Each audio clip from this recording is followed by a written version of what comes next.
One thing I can never be is ugly.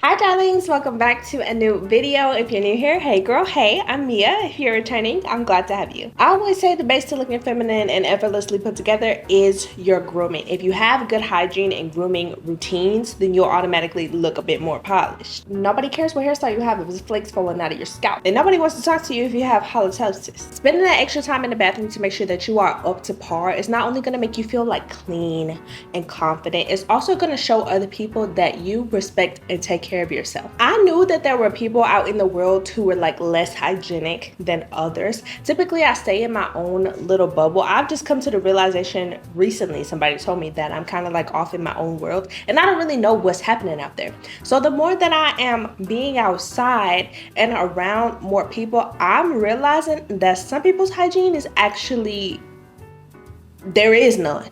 So today we're going to talk about grooming tips every woman should know to make sure that you do not end up in that category. Keeping yourself together does not have to be hard. It's all about consistency. Okay? Before we get into the good stuff, y'all already know, don't forget to subscribe. If you have not already, give this video a thumbs up and turn on that bell notification so that you never miss an upload from me. All of my socials will be right here on the screen, as well as in the description box if you want to keep up with me outside of here. Beauty starts from the inside out, so sleep is going to be essential to make sure that you look and feel your best. Lack of sleep is going to show in your face and your body in the way that you're acting, your eye bags, you can get breakouts, you start getting fine lines, and that's not what we do around here. I know we have busy lives and everybody has something to do at all times of the day, but you do have to set aside time to make sure that you are taking care of yourself and getting adequate rest. We already know the best way to take care of 2 and 3 and 4 is to take care of number 1 first. We've said this before. So go to bed. You pulling all-nighters and waking up at 4 a.m. to be at the gym by 5 and working out before the sun comes up, that does not make you better than anybody. In fact, I used to do that and it was stressing me out. And stress makes you ugly. One thing I can never be is ugly. Sleep just makes you feel nice and rejuvenated on top of making you look better. And if you can't get adequate sleep at nighttime, which you should be able to if you just set your alarms, but take naps throughout the day. Y'all know I give myself a good 30-minute nap every day. I haven't been doing it every day recently because I've been going to bed at like a good time, so I feel rested and stuff in the morning. But if you need a nap, take one. Have you ever taken a nap and then you wake up, you notice that your skin is like a little more moisturized, a little glowy, and you just feel like nice and plump and stuff? They don't call it beauty rest for nothing.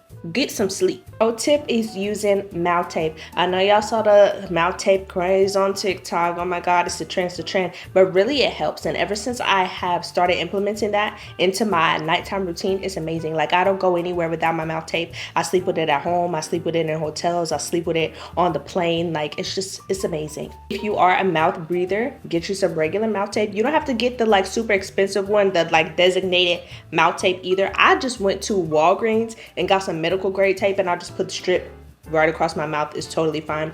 It does take some getting used to, like because your mouth is closed obviously and you're used to breathing through your mouth, but that's going to make sure that you get good deep REM sleep faster, and it's going to tighten up your jawline a little bit. So like it's a twofer and we love a twofer.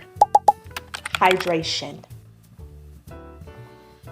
We just said that beauty starts from the inside out, so why would you think that you can still look your best and be dehydrated? So many people wake up and just jump directly into like coffee, juice, energy drinks. You haven't even got the crust out of your eyes. Why are you drinking Red Bulls? Even the matcha girls like myself, don't wake up and start whisking your matcha in the bowl. Drink some water. You need more water than food to even survive. Did y'all know that? So wake up immediately, brush your teeth, drink some water. And sometimes regular water isn't enough. Like it doesn't give you enough nutrients and hydration. So I like to do infused water to make it a bit more alkaline with lemons, cucumbers. You can infuse it with any fruits. You could drink alkaline water. You could get electrolytes like liquid IVs. You could drink teas. Just make sure that you're getting some kind of water in your system before you jump into any other drinks. Make sure that you are consistently hydrating your body, because that is going to help you from looking dry and crusty like a sponge. Dehydration could also be contributing to breakouts, which is no good. In the breakouts, let's talk skincare. You want to find a set routine that works for you and your skin. Whether you have combination, oily, dry, pick products that work for you. You can take skincare quizzes or go see a dermatologist to figure out what kind of skin that you have, but you want to make sure that you are getting products that cater to your specific needs. It doesn't have to be 10,000 steps, or you don't have to have 20 products that you've seen from a Korean skincare brand. Just do what works for you and your skin. I range from like 5 to 7 products depending on what day it is. I mix and match them. I have a oil cleanser, I have a regular cleanser, I have a toner, I have eye cream, serum, and then just moisturizer. That's 6 products. Like, it doesn't have to be that deep. And I think my skin looks okay. I do need a chemical peel, but that's a conversation for a different day. You want to make your skincare routine simple enough that it's something that you want to do consistently, because once you're out or drunk at nighttime or you just had a long day, we don't sleep in our makeup. We're not doing that. So you have to have a routine that is prepared for you, that you can still do on the days when you really don't feel like doing it. Skincare is not just for your face, people. You can't have glass skin and acne. Again, we all have different skin types and different skin needs, so find products that work for you. I like to purchase body care products that have something in them to help my skin. So something like medicated or preventative, things like that. I have moisturizing body washes. I have retinol body wash, salicylic acid body wash. My lotion has lactic acid in it. I'm trying to make sure that I get everything good, clean, and that we are using some skincare in there as well, because the skin on my body, I do still have to take care of. Let's talk about hair removal, because it's getting warm outside and it's time for us to start really taking that up a notch. Something that you need to be doing, whether you are removing hair or not, is exfoliating. You want to make sure that you are removing your dead skin consistently and exposing new layers. So you can do this with the scrubbing exfoliating gloves. You can use regular body scrubs. We now have chemical exfoliants as well that you can use, but make sure that you are exfoliating on a consistent basis. I like to exfoliate at least 3 times a week, specifically before I start removing any hair. So if I have a wax appointment or I'm shaving or doing any lasering, make sure that you are exfoliating. This is going to keep you from having ingrown hairs and like irritation and stuff when you do your hair removal process. Having the proper prep and aftercare for your hair removal process will just make it easier to maintain, and it's going to keep you from having ingrown hairs, hyperpigmentation, stuff like strawberry legs. So keep up. If you are a shaving girly, I always recommend using a shaving cream or oil just to go back and forth, because soap and water, like, you could use that, but I don't think that's helpful with replenishing the moisture and then minimizing the friction between your skin and the blade. So make sure that you use some kind of cream. I use my L'Occitane oil sometimes because it just smells lovely and it gives you a smooth glide. But you want to use something that's gonna put some moisture back into your skin. Having an in-shower oil will also help with moisturizing your body after the shower. You should be moisturizing your body every time you get out of the shower. I know sometimes we feel lazy or we're like exhausted, but you still need to be moisturizing your body because your skin needs moisture, hydration. You see where we're going here? For the times when you are feeling tired or lazy, keep it simple. Use your oil in the shower, come out, put on a regular lotion. Boom, you're good to go. That's what I do. So I did have some kind of moisture and I could still go to sleep fine and not feel dry and ashy and crusty in bed and when I wake up in the morning. If you want to take it a bit further, which I'll always recommend if you have the energy and the time, you can go in with your post-shower skincare as well. So this is going to be post-shower products that have skincare integrated in them.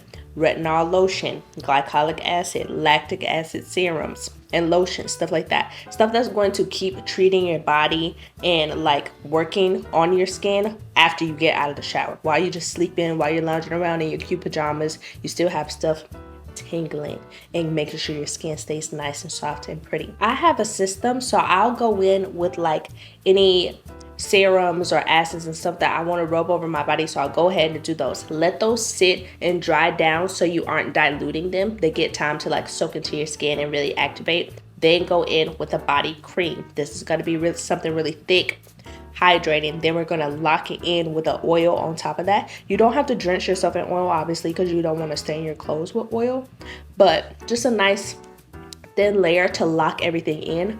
That is going to be the golden formula, Krabby Patty formula for your skincare. Healthy hair starts with a clean scalp, so you need to be using a clarifying shampoo. Now, whether you go get your hair done or you do it at home yourself is up to you. I mix and match. You want to make sure that you have a solid routine. That means consistent wash days, consistent products, different treatments. You know, on this day you do certain treatments here. You do a deep conditioner this day. Then we're going to use clarifying shampoo this time. You want to make sure that you're also getting regular trims. You're also worried about length, but you're not going to retain any length if your ends are splitting up the shaft. This also just makes you look more like clean and polished when you have a crisp cut. Like, you walking around with split ends, that's not appealing. I personally would recommend avoiding slick back styles that have a lot of tension, so like the tight buns and stuff. Obviously you can still do those because they're cute, and I feel like sometimes your outfit just calls for a slick bun, but doing that stuff consistently over and over again, I don't recommend. That's a lot of tension on your hair and your scalp, and it can cause you to get some like bald spots, hair thinning, and sensitivity. You should, however, look into getting a signature hairstyle, something that is easy for you to maintain, that you could do at any time, and that makes you feel confident. You know that no matter what happens to your hair, if push comes to shove, you could go to this style and you'll feel cute and confident in this style. Our sister girl has to breathe, and this is where cotton underwear come in, because cotton underwear is breathable. Cotton is going to remove any moisture from down there when you start sweating. It can prevent odor, yeast infections. Nobody wants those. I do still wear synthetic fabrics like spandex when it comes to seamless underwear, but that's because I haven't found any good 100% cotton like seamless panties. If you guys know of any companies, have any recommendations, put them in the comments down below. Help the girls out, because I haven't found any yet. But I try not to wear synthetic fabrics like often. So if I have a dress that I need to wear seamless underwear for, I'll just wear it for that occasion, and then I come home, that's it. And then at nighttime, you don't have to sleep in underwear. Like, I know people think, oh my God, why would I not sleep in underwear? But like, girl, it's okay. Let her breathe. Who's worried about you not wearing underwear in the bed? If it's just you the only one worried about it in the bed. Nobody's paying attention to that. If you sleep, nobody's paying attention to it. If you have a man, he would never complain about you never having underwear on in the bed. Girlfriend, partner, anybody that you with will never be mad that you don't have panties on when y'all going to bed. So just air it out. Nobody wants to be cooped up and suffocated all day, every day. To keep homegirl in check, we want to focus on two things: keeping it clean and dry. So clean in the shower. If you're out in public and you want to refresh, keep some little feminine wipes in your purse. Love to do that. Keeping it dry. Make sure that you're patting it dry when you get out of the shower. Use panty liners, even if you have the little cotton strips on your panties, because if discharge happens, we need to be able to rip that out, put a fresh pad in there. That's going to get rid of any moisture. That's going to make sure you don't have any odor down there. When it comes to nails, your design is cute, but that really doesn't matter when it comes to your nail health. You can have the sickest French tip ever, but if you got hangnails and ashy knuckles, yikes. Be sure that your nails are always clean and manicured. That means no dirt under your nails, nice clean cut cuticles. They're all the same length, trimmed, shaped properly. You can choose a shape that works for your hand, even if you just do your like bare nails. Make sure that your cuticle is nice and clean if you don't want to put any polish on there. I go from like short squares, and then I'll do like long stiletto pointy ones. Just choose a shape that works for your hand, and make sure that you keep that shape and it looks clean and precise across all of your nails. If they start to look even a smidge crazy, you got a little chipping starting, one of your nails broke off or something, remove them. Remove them, make sure that they all look the same. If you have natural nails and your natural nails broke, it's okay to cut them down. They're just nails. They will grow back, I promise. Your nails need to be uniformed at all times. We don't want you walking around looking crazy. You reaching out to shake somebody's hand and they're like, whoa, what's that? Just like I talked about the skin on our body being moisturized, we want to make sure that our hands are always moisturized. Two things that I cannot have is dry hands and dry lips. So I always have some kind of lip balm, lip gloss, lip product on me, and I always have a hand cream around. So make sure you have a designated hand cream, a cuticle oil. I know I said I didn't use that before, but I did start using it because I noticed a difference actually. So if you don't use cuticle oil, this is your sign to get one. This goes for manis and petties. Don't think just because you have a closed toe shoe on that your toes can walk around looking crazy. They need to be clean. They need to be manicured as well. and we don't want to see your crusty heels. We don't want you walking around in tight shoes so you got bunions and black toenails and corns and stuff. There are things to prevent those. There are corn pads that you could put in your shoes. You could just get the correct shoe size. And then a hack that I have for making sure your heels and the skin on your feet stays nice and moisturized, glycolic acid. So when you get out of the shower, drench your feet in glycolic acid, like rub it around like it's a lotion. Wait, let that dry, then put on a thick cream, and then you're gonna lock that in with some oil. You don't have to rub everything in because we want to put a lot of product on, and then put on thick socks. I sleep in socks. I know. Don't shoot me. I sleep in socks, so it's no problem. I just do that before I go to bed. But if you aren't somebody who can sleep in socks, then just do it earlier. And then you can walk around in them, take them off before you go to bed, and then you still have nice moisturized heels. We just want everything to look soft, clean, and polished, okay? Wearing a scent in general makes you look more put together and a bit more elevated because people are like, hey, you smell nice. But having a signature scent takes you up a notch because it's consistent. And then people will start to associate that smell with you. And you know, we love a little brain trigger manipulation chemistry over here. I wear different scents for different occasions, and you guys can obviously do the same thing. But a signature scent is something that you can always fall back on and revert back to. Your signature scent should match your personality and like your aura, your vibe. So test some out, get little testers, walk around in them, decide how they smell on your skin, how they settle into your like pheromones and stuff, how they work together to make sure that you actually like it. So test stuff out before you just decide, oh, this is gonna be my signature scent, because this is what you're gonna be known for. I hope you guys enjoyed this video and found it helpful. If you did, don't forget to give it a thumbs up, comment down below, and subscribe if you haven't already. And I will see you guys in the next one. Until next time, bye.